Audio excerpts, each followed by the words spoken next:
Pre-workout might be ruining your gains or at least leading to less optimal gains. And in this video, I'm going to cover 2 reasons for why this might be the case. And then I'm going to talk about what you should do instead. So make sure you stay tuned until the end. So the first reason why pre-workouts can lead to less gains is because it can lead you to just overdoing it in your workouts and leading yourself into a under-recovered state in which you are experiencing less gains, because recovery is required for you to make adaptations and to grow muscle.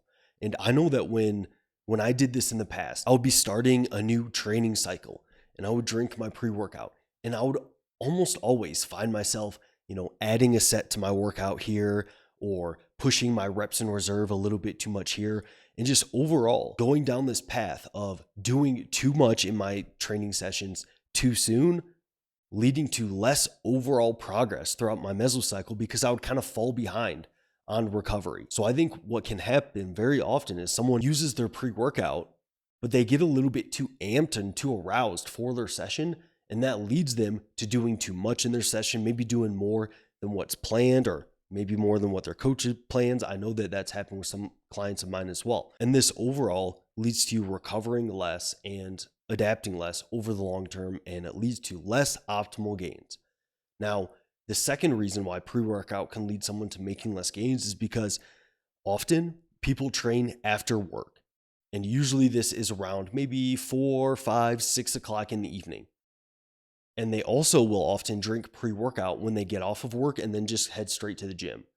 Well, one of the biggest problems with this is that if you're consuming your pre-workout at 4 or 5 p.m., and that pre-workout has caffeine, like I know if I took a full serving of the pre-workout that I'll use, that has 300 milligrams of caffeine in it, which is about the equivalent of like 3 standard cups of coffee. So if I have that at 5 p.m., well, caffeine stays in your system for several hours.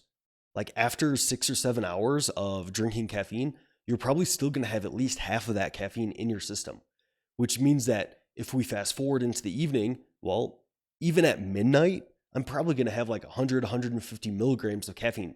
Now, people metabolize caffeine a little bit differently, so it's not going to be the same for everybody.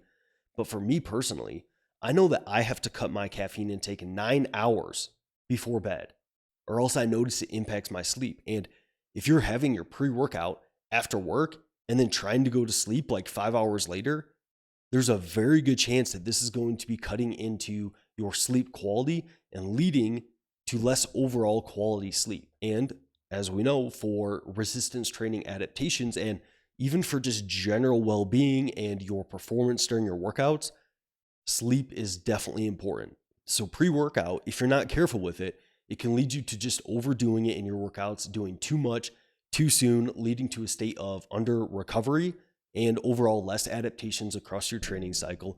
And it can also lead to less quality sleep if that caffeine is still in your system towards kind of later in the evening when you're trying to go to bed. So what should you do instead?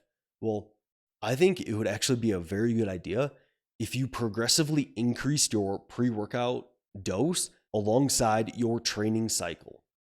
So for example, in your first week of your new training cycle, maybe you only take half of your pre-workout. And then once you get a few weeks in, maybe you take about 3/4 of your pre-workout.